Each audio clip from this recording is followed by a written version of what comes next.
Part 12 is enclosed herewith. In the fourth paragraph, you'll find the following statement. You must first have the knowledge of your power, second, the courage to dare, third, the faith to do. If you concentrate upon the thoughts given, if you give them your entire attention, you'll find a world of meaning in each sentence, and will attract to yourself other thoughts in harmony with them, and you will soon grasp the full significance of the vital knowledge upon which you are concentrating. Knowledge does not apply itself. We as individuals must make the application, and the application consists in fertilizing the thought with a living purpose. The time and thought which most persons waste in aimless effort would accomplish wonders if properly directed with some special object in view. In order to do this, it is necessary to center your mental force upon a scientific thought and hold it there to the exclusion of all other thoughts. If you've ever looked through the viewfinder of a camera, you found that when the object was not in focus, the impression was indistinct and possibly blurred, but when the proper focus was obtained, the picture was clear and distinct. This illustrates the power of concentration. Unless you can concentrate upon the object which you have in view, you will have but a hazy, indifferent, vague, indistinct, and blurred outline of your ideal, and the results will be in accordance with your mental picture. So now, Part 12. There is no purpose in life that cannot be best accomplished through a scientific understanding of the creative power of thought. This power to think is common to all. Man is because he thinks. Man's power to think is infinite. Consequently, his creative power is unlimited. We know that thought is building for us the thing we think of and actually bringing it nearer, yet we find it difficult to banish fear, anxiety, or discouragement, all of which are powerful thought forces, and which continually send the things we desire further away, so that it's often one step forward and two steps back. The only way to keep from going backward is to keep going forward. Eternal vigilance is the price of success. There are 3 steps, and each one is absolutely essential. You must first have the knowledge of your power, second, the courage to dare, third, the faith to do. With this as a basis, you can construct an ideal business, an ideal home, ideal friends, and an ideal environment. You're not restricted as to material or cost. Thought is omnipotent and has the power to draw on the infinite bank of primary substance for all that it requires. Infinite resources are therefore at your command. But your ideal must be sharp, clear-cut, and definite. To have one ideal today, another tomorrow, and a third next week means to scatter your forces and accomplish nothing. Your result will be a meaningless and chaotic combination of wasted material. Unfortunately, this is the result which many are securing, and the cause itself is evident. If a sculptor started out with a piece of marble and a chisel and changed his ideal every 15 minutes, what result could he expect? And why should you expect any different result in molding the greatest and most plastic of all substances, the only real substance? The result of this indecision and negative thought is often found in the loss of material wealth. Supposed independence, which required many years of toil and effort, suddenly disappears. It is often found then that money and property are not independence at all. On the contrary, the only independence is found to be a practical working knowledge of the creative power of thought. This practical working method cannot come to you until you learn that the only real power which you can have is the power to adjust yourself to divine and unchangeable principles. You can't change the infinite, but you can come into an understanding of natural laws. The reward of this understanding is a conscious realization of your ability to adjust your thought faculties with the universal thought which is omnipresent. Your ability to cooperate with this omnipotence will indicate the degree of success with which you meet. The power of thought has many counterfeits, which are more or less fascinating, but the results are harmful instead of helpful.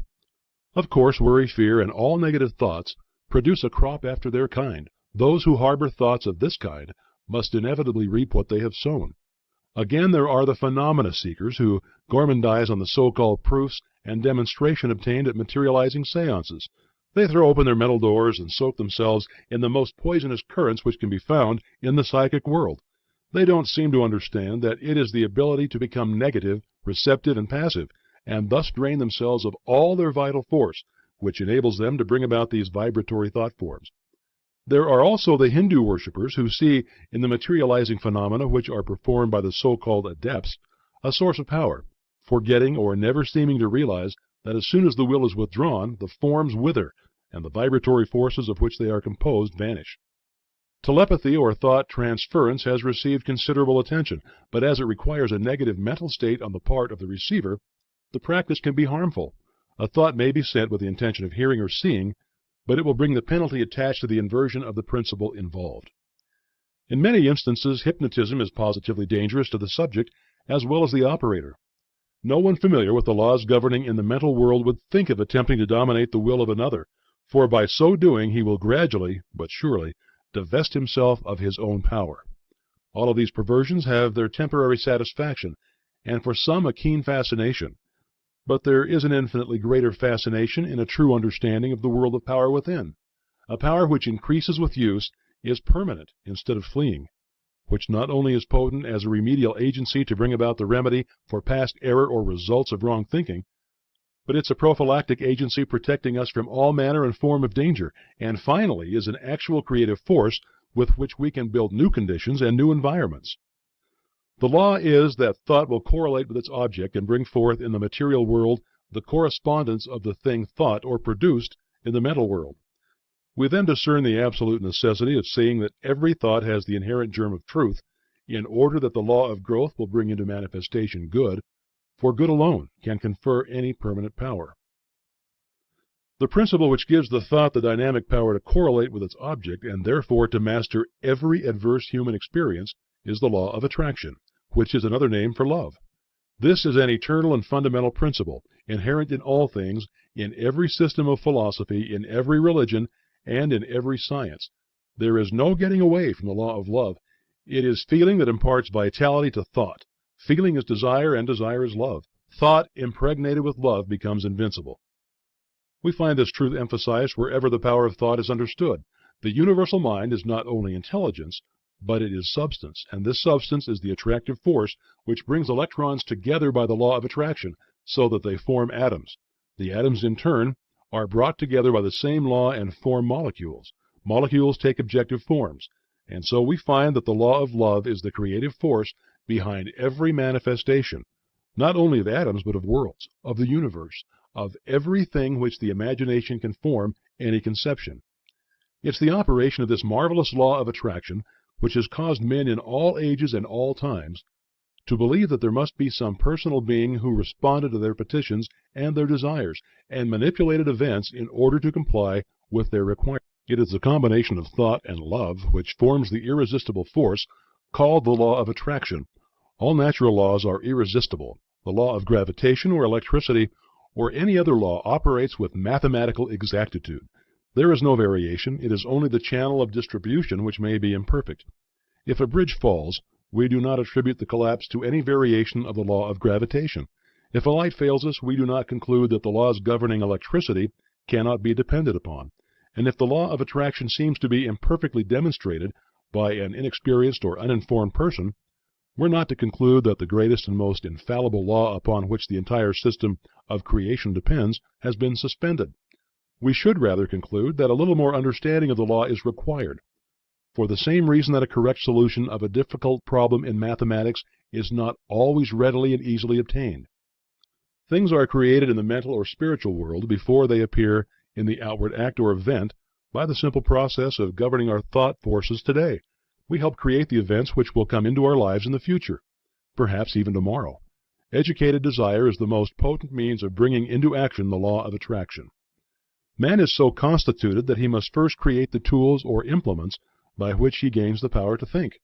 The mind cannot comprehend an entirely new idea until a corresponding vibratory brain cell has been prepared to receive it.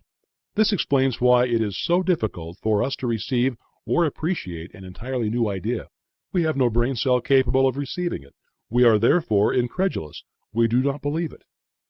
If, therefore, you've not been familiar with the omnipotence of the law of attraction and the scientific method by which it can be put into operation, or if you've not been familiar with the unlimited possibilities which it opens to those who are enabled to take advantage of the resources it offers, begin now and create the necessary brain cells which will enable you to comprehend the unlimited powers which may be yours by cooperating with natural law. This is done by concentration or attention. The intention governs the attention. Power comes through repose. It is by concentration that deep thoughts, wise speech, and all forces of high potentiality are accomplished. It is in the silence that you get into touch with the omnipotent power of the subconscious mind, from which all power is evolved. He who desires wisdom, power, or permanent success of any kind will find it only within. It is an unfoldment. The unthinking may conclude that the silence is very simple and easily attained, but it should be remembered that only in absolute silence may one come into contact with divinity itself. We may learn of the unchangeable law and open for himself the channels by which persistent practice and concentration lead to perfection. This week go to the same room, take the same chair, the same position as previously. Be sure to relax. Let go, both mentally and physically. Always do this. Never try to do any mental work under pressure. See that there are no tense muscles or nerves, that you are entirely comfortable. Now realize your unity with omnipotence. Get into touch with this power. Come into a deep and vital understanding, appreciation, and realization of the fact that your ability to think is your ability to act upon the universal mind, and bring it into manifestation. Realize that it will meet any and every requirement, that you've exactly the same potential ability which any individual ever did have or ever will have, because each is but an expression or manifestation of the One. All are parts of the whole. There is no difference in kind or quality, the only difference being one of degree.